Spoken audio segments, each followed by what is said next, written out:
தமிழ்நாட்டில் 4 இடங்கள்ல இருக்கு. 200 வகையான உணவு. மாலத்தீவுல கல்யாணம்.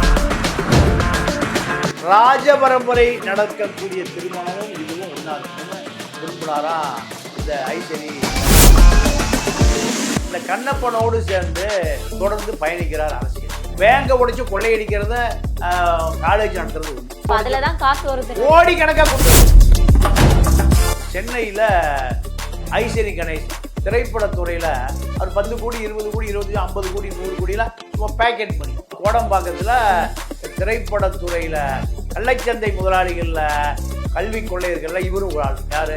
ஐசரி கணேஷும் ஒரு ஆள். இப்படி 50 கோடி 100 கோடி செலவு செய்யக்கூடியவருடைய மகளுக்கு பெங்களூரில் தீம் பார்க் என்பதெல்லாம் ஒரு சாதாரண விஷயம். தோழிகள் 2 பேரும் ஜாலி, அரசு கஜானா காலி. கருப்பை புற்றுநோய் குறித்த சந்தேகங்களுக்கான தங்கம் ஹோப்பை இலவசமாய் அணுகுங்கள். வணக்கம்.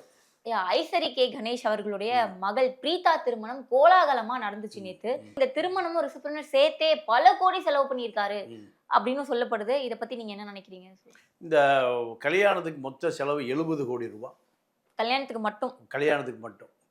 இந்த கல்யாணம் இப்போ மாலத்தீவில் தான் நடந்தது. ஆனால் தமிழ்நாட்டில் 4 இடங்கள்ல ரிசப்ஷன். 4 இடங்கள்ல ரிசப்ஷன். ஒரு இடம் லீலா பேலஸ் 5 நட்சத்திர ஹோட்டல். ஒரு பஃபே 7000 ரூபாய். ஒரு பஃபே 7000 ரூபாய் ஒருத்தருக்கு மட்டும். இல்லை குடும்பத்தோட போய் சாப்பிட்றக்கா ஒரு தட்டு 7000 ரூபாம்மா. அங்கெல்லாம் ஸ்டார் ஹோட்டலில் தட்டு தான் கணக்கு. ஒரு 500 தட்டுக்கு அடுக்கி வச்சிருப்பான். 500 தட்டு, அது கீழே ஒரு டிஷ்யூ பேப்பர் அடுக்கி வச்சுருப்பான். 7 நட்சத்திர ஹோட்டலில் ஒரு தட்டு எடுத்தால் 7000 ரூபா பில்லு. நீங்கள் ஒரு 200 வகையான உணவு இருக்கும். அப்போது இந்த உணவு, இந்த தட்டுடைய விலை 7000 ரூபாய். குறைந்தது 500 தட்டுக்கள் இருந்தால்தான் அந்த 5 நட்சத்திர ஹோட்டலில் அந்த விருந்துக்கான பொருள்களை தயார் பண்ணுவோம். 500 முதல் 1000 பேர் வரை. நீங்கள் எப்படின்னு கேட்டிங்கன்னா எம்ஆர் ராதவ படத்தில் சொல்லுவான், வேட்டி கட்டுறவங்களாம் கீழே உட்காரு, பேண்ட் போட்டவங்களாம் மேலே உட்காரு. பேண்ட் போட்டவங்களாம் கொஞ்சம் வசதியாக இருப்பான், கொஞ்சம் படித்தவனாக இருப்பான். வேட்டி கட்டினவங்களாம் கிராமத்து விவசாயியாக இருப்பான். அப்போது இங்கே விவசாயி இழிவானவன். பணங்கன்னா சம்பாதிச்சு பேண்ட்டு கோட்டு போட்டு வச்சுருக்கிறவன் எப்படி இருப்பான்? அவன் நிறையா பணம் வச்சுருப்பான். அதுதான் ஸ்டைலு.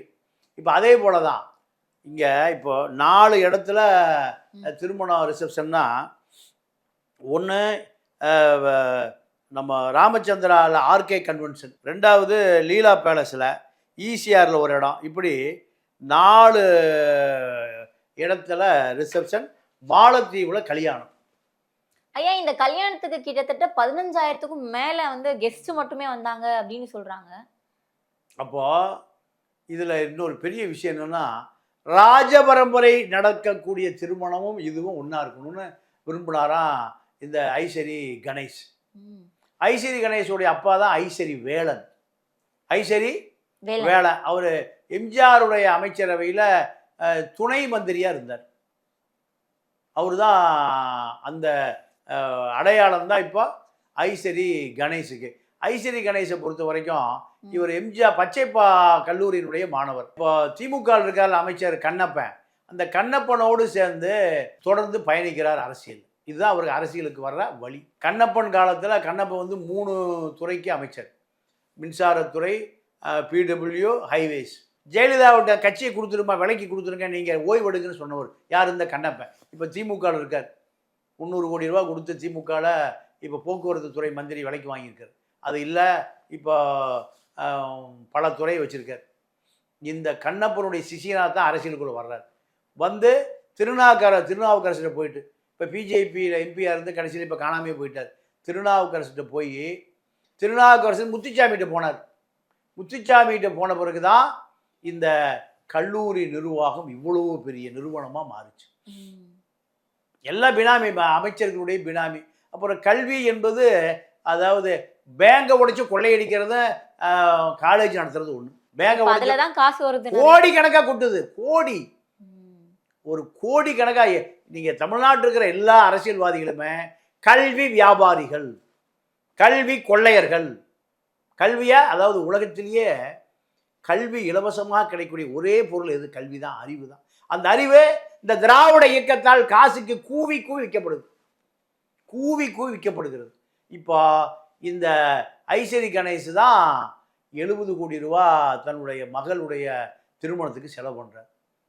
அது மட்டும் இல்லாம இப்போ 1000 பவுன் நகை வந்து வரதட்சணையா கொடுக்கப்பட்டிருக்கு. அது இல்லாம பல கோடியில வந்து வரதட்சணை வழங்கப்பட்டிருக்குன்னு சொல்றாங்க.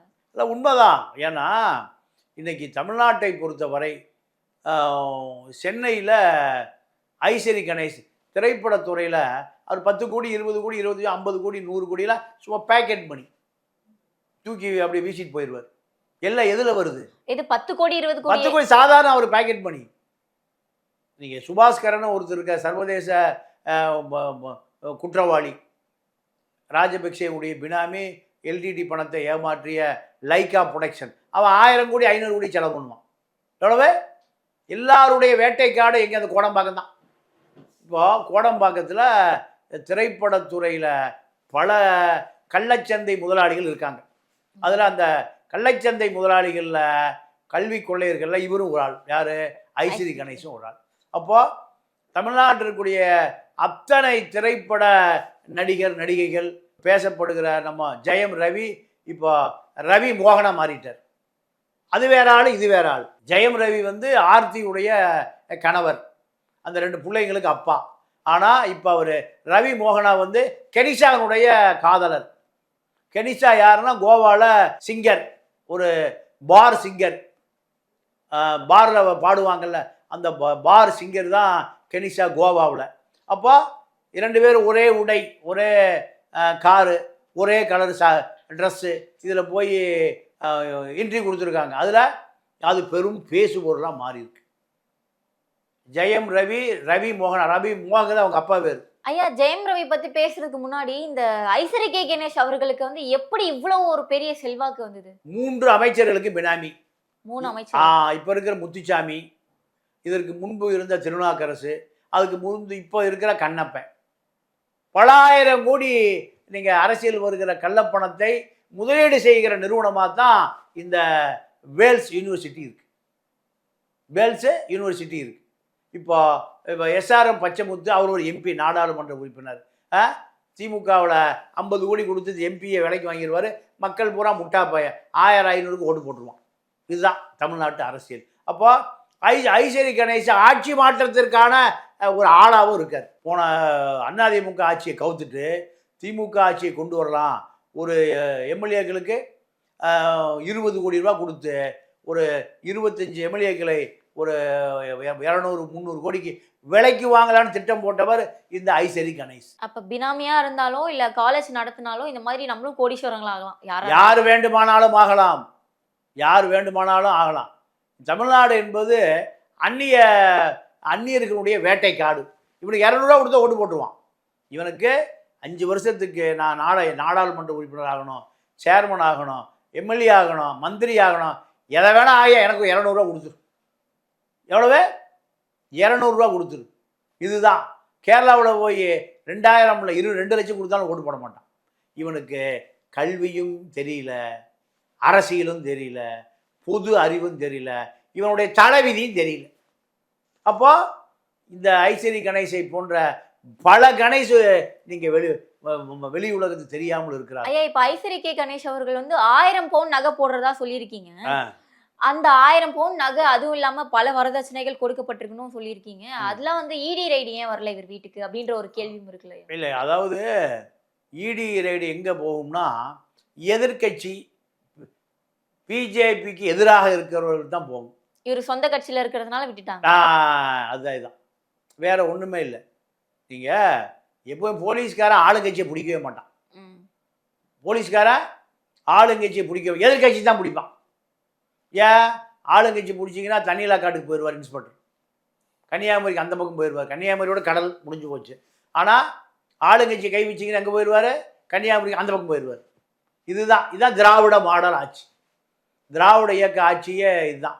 அப்போது ஐஸ்வரி கணேசனுடைய மகள் திருமணம் குறைந்தபட்சம் நீங்கள் 100 கோடி ரூபா 70 கோடி ரூபா கணக்கு சொல்கிறாங்க. ஆனால் சீர் செனத்தி ரோல்ஸ் ராய்ஸ் காரு இதெல்லாம் கணக்கு பார்த்தா 100 கோடி ரூபா. இது எதை ஞாபகப்படுத்துனா நீங்கள் சுதாகரன் வளர்ப்பு மகன் ஜெயலலிதா எப்போ எந்த வயசில் தத்தெடுத்தாங்க? 32 வயசு தத்தெடுத்தாங்கல்ல. தத்துங்கிறது 2 வயசு 3 வயசு 4 வயசுல தான் தத்தெடுப்பாங்க. ஆனால் தோழிகள் 2 பேரும் ஜாலி, அரசு கஜானா காலி. அதே போல தான் இப்போ வளர்ப்பு மகன் கல்யாணத்துக்கு இணையாக இவர் 100 கோடி ரூபாய் செலவு பண்ணுறாரு. ஐயா, ஐஸ்வரி கே கணேஷ் அவர்களுடைய மகள் தான் இப்போ எல்லாத்தையும் பார்த்துட்டு இருக்காங்க. CEO ரேஞ்சுக்கு அவங்க தான் இப்போ இருக்காங்க அப்படின்னு வந்து எல்லாருமே சொல்றாங்க. அதுக்காகவே ஐஸ்வரி கணேஷ் என்ன பண்ணியிருக்காரு, பெங்களூர்ல இவங்களுக்காகவே ஒரு தீம் பார்க்கே வாங்கி கொடுத்துருக்காரு அப்படின்னு சொல்றாங்க. இது உண்மையா ஐயா? ஆமாம், அது இப்போ ஐஸ்வரி கணேஷை பொறுத்த வரைக்கும் சினிமாவில் ஒரு 100 கோடி 50 கோடி இன்வெஸ்ட்மெண்ட் என்பது அது வந்தால் வருது போனால் போகுது, படம் ஓடுனா போகுது ஓடாடி போகுது.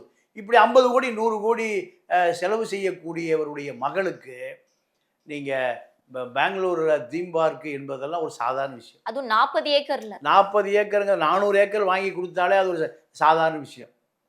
கல்வி என்பது வருடத்திற்கு குறைஞ்சது ஒரு 200 கோடி ரூபா மிச்சமாகும். எவ்வளவு? 200 கோடி. 5 வருஷத்தில் 1000 கோடி. அப்போ மகளுக்கு 40 ஏக்கரால் வாங்கி கொடுத்தது, 1000 பவுண்ட் போட்டது எல்லாமே அவருக்கு ஒரு பொண்ணு ஒரு பையன். ஒரு 5 வருஷத்துல சம்பாரிச்சிருவாரு. ஒரு பொண்ணு ஒரு பையன். இப்போ அவருடைய சொத்து மதிப்பு குறைஞ்சது ஒரு பல 1000 கோடி. பல 1000 கோடியில் 2ஆ பங்குனா சில 1000 கோடி வரும். சில 1000 கோடியில் 40 ஏக்கரை வருமானம் என்பது அவங்களுக்கு பேக்கெட் மணி. ரோல்ஸ் ராய்ஸ் கார் வருஷம் மாற்றுவாங்க. அப்போ வருஷம் புது மாடல் வாங்கும்போது ரோல்ஸ் ராய்ஸ் கார் ஒர்க் ஷாப்புக்கு போச்சுன்னா 5 லட்ச ரூபா பில்லு. எவ்வளவு? நம்ம உடம்பு சொல்லி நான் ஆஸ்பத்திரிக்கு போனால் 500 ரூபா கட்ட முடியாது, கிட்னி எடுத்துருவான். இவங்களுக்கு ரோல்ஸ் ராய்ஸ் கார் 5 லட்ச ரூபா இல்லாமல் எங்கே போகாது? கராச்சிக்கே போகாது. இது அவர்களுடைய லைஃப், அவர்களுடைய லைஃப். அதனால் 40 ஏக்கரா தீம் பார்க்கு என்பதெல்லாம் அது 400 ஏக்கரை வாங்கி கொடுத்துருக்கணும். 40 ஏக்கராங்கிறது இது சும்மா பேக்கெட் மணி. ஐஸ்வரி கணேஷ் மகளுடைய திருமணம் பத்தி நிறைய தெரியாத தகவல் சொன்னீங்க ஐயா. தொடர்ந்து பேசலாம் ஐயா. நன்றி, வணக்கம். கருப்பை புற்றுநோய் குறித்த சந்தேகங்களுக்கான தங்கம் ஹோப்பை இலவசமாய் அணுகுங்கள்.